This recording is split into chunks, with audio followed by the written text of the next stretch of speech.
এই এখন বিদ্যুৎ নাই, সামনে হেরিকেন দিয়া কিছু মানুষ বসবে, তাই রহমান আমার সুস্থ দিয়ে বলছে এই পিছনে ফ্যান ঘুরে কিন্তু দেখা যায়।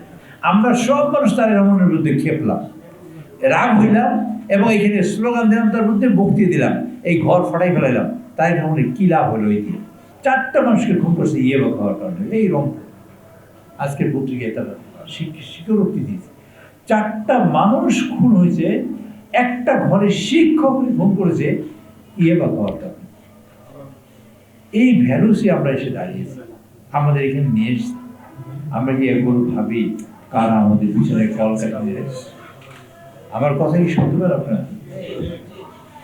কারা কলকাঠি নেড়ে আমাদের এখানে নিয়ে আসছে? আমরা উত্তেজিত হই, আমরা অসহিষ্ণু হই ছোটখাটো বিষয়ে।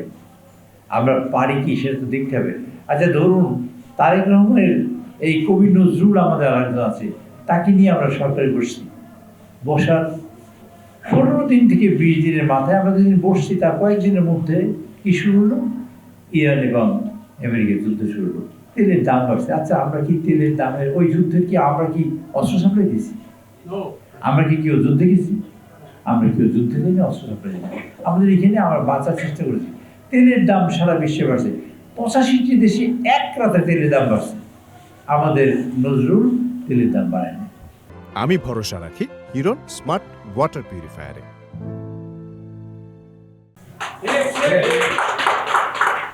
এবং 3 কিলোমিটার 4 কিলোমিটার আমরা লাইট দেখছি, আপনারা দেখছেন না পেট্রোল পাম্পে?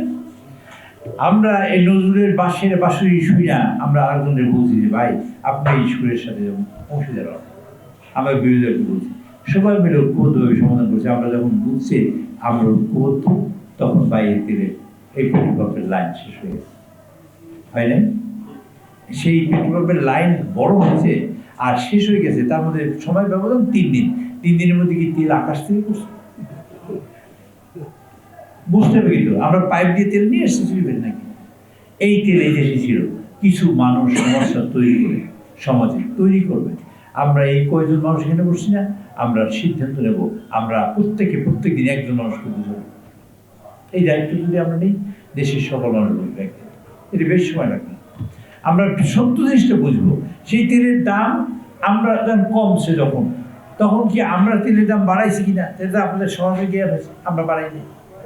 আচ্ছা এখন বিদ্যুতের প্রবলেম, আচ্ছা ধরুন বিদ্যুতের সমস্যা, ধরেন এখানে সবাই আমরা বিদ্যুতের সমস্যা ভুগতেছি, যে কথার কথা আমি উদাহরণ দিলাম, আমরা যদি বিদ্যুতের সমস্যা ভুগি, এই তারেক রহমানের লাভ কি? তারেক রহমান কি লাভ বানাবে? আমরা সব মানুষ তারেক রহমানের বিরুদ্ধে খেপলাম, রাগ হইলাম এবং এখানে স্লোগান দিলাম, তার মধ্যে বক্তৃতা দিলাম, এই ঘর ফাটাই ফেলাইলাম। তারেক রহমানের কি লাভ হলো? এই দিয়ে লস হলো না লাভ হলো? কথা বললেন আমার সাথে, লস হলো লাভ হলো? তারেক রহমান লস চাইনি, কাজটা করবে কেন?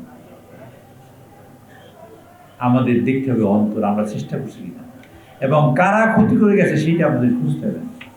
আমাদের কিছু মানুষ অসুস্থ হয়ে রাস্তায় নেমে বলে এই যে মানে এই এখন বিদ্যুৎ নাই, সামনে হেরিকেন দিয়া কিছু মানুষ বসবে, তাই রহমান আমার সুস্থ দিয়ে বলছে এই পিছনে ফ্যান ঘুরে কিন্তু দেখা যায়, পিছনে ফ্যানের বাতাস, সামনে হেরিকেন, ডাবল স্ট্যান্ডার্ড। এই যে পরিস্থিতি, এই পরিস্থিতি বাংলাদেশে তৈরি যারা করে, সেইখানে কিন্তু আপনাদের একটা বিরাট ভূমিকা আছে। সেইখানে কিন্তু আপনারা সবাই নজর, সেখানে আপনারা সবাই কি নজর, আপনারা সবাই নজর। আপনাদের বুঝতে হবে নিজেদের জ্ঞান দিয়ে।